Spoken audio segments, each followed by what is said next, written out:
Fred, thank you for sharing your story. And I think that, you know, it really kind of puts in perspective what we do. And we are talking about, we try to figure out what separates Meridian and what we want to do that's different.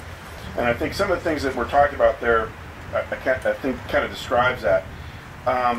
What we have to do for our clients is not just provide the services. And it's easy to provide the services because that's what we get the money to do.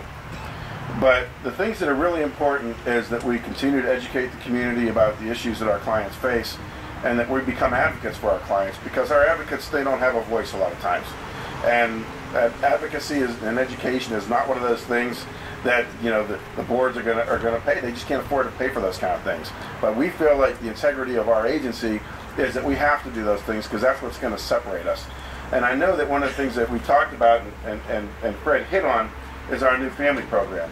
And that was something that's come about between, you know, Jim Evans and some of our other staff really talking a lot about that addiction is a family illness. And we have to address it like a family illness.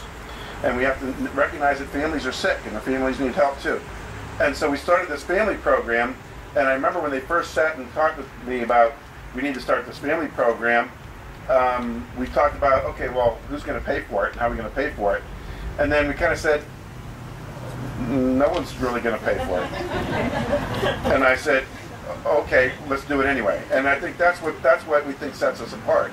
We will do what's necessary, and we'll figure out a way to pay for it later down the road. But we're not going to let those kind of things stop us from doing what we know is necessary and what we know is best for our clients. And our family program is just one of those things that's going to continue to grow, and it allows us to reach out to the entire family. We also support all of our families and encourage them to attend Al-Anon meetings. And we want them to understand what their role in the addiction is. Because, you know, oftentimes we see a client get up and talk about their particular story, but what that doesn't say is how many people's lives have been affected by that one person and who's out there helping them. And we want to be that agency that reaches out to the entire family.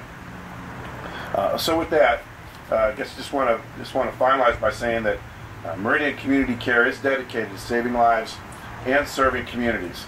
And we'd like to thank all of you for coming out to the open house today. Treatment in our community is no longer an option. It's a necessity. We are at war now, and I think that we have to address the drug problem in our community, and it starts with treatment.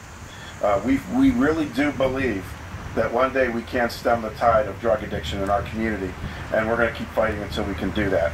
So with that, I want to thank you again. If you'd like to stick around and talk with any of our wonderful staff that are here or have a chance to walk through our facility, we really appreciate you taking the time out of your day, and thank you very much.